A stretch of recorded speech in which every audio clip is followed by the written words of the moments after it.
সুপ্রিয় দর্শক মন্ডলী, আমরা আজকে যাচ্ছি স্ট্যামফোর্ড ইউনিভার্সিটির পক্ষ থেকে। কোথায় যাচ্ছি না?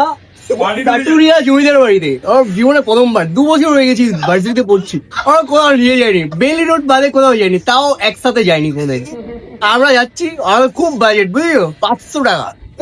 যাচ্ছি, সকালে পরোটা খাইয়েছে, দাও পরোটার সাথে আবার জুসও খাইয়েছে, ও বিরাট মাম পানি কিনেছে। চলো দাদা, আমরা কি মজা হয় আমরা দেখবো। হ্যাঁ, আমরা সাথে কি অনেক জিনিসপাতি নিয়েছি, আমাদের বন্ধুরা জিনিসপাতি, ঠিক আছে চলো। এমন সুন্দর রাস্তায় 2 ঘন্টা জার্নি করার পরে আমরা পৌঁছে গেলাম আমাদের গন্তব্যে। অনেক বেশি রোদ থাকার ফলে আমরা কিছুক্ষণ অপেক্ষা করলাম টিকিট কেটে নিয়েছে তার আগেই।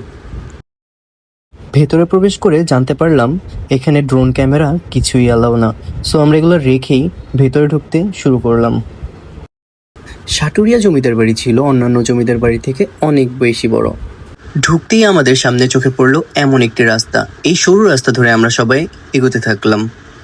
এত সুন্দর জায়গা দেখে আমাদের তো খুশির শেষ নেই, সবাই তো খুব আনন্দ করছিল, তার সাথে আমিও। বেশিরভাগ জমিদার বাড়িতেই এই জিনিসটি লক্ষ্য করা যায়, এরকম উপরে জায়গাটা। এখানে সবচেয়ে ইউনিক জিনিস ছিল 7 সিঁড়ি বিশিষ্ট সেই পুকুরটি। কিছু গ্রুপ পিকচার ক্লিক করার পরে আমরা পুকুরের পাশ ধরেই সামনে এগোলাম এবং দেখলাম এমন একটি অদ্ভুত দৃশ্য যেটা আমরা আগে কখনো দেখিনি। বড় বড় প্রাসাদের মাঝে এমন কিছু সরু জায়গা ছিল। এখান থেকে আপনারা প্রাকৃতিক পানির আস্বাদনটা গ্রহণ করতে পারবেন, যা খুবই অসাধারণ ছিল আমাদের কাছে।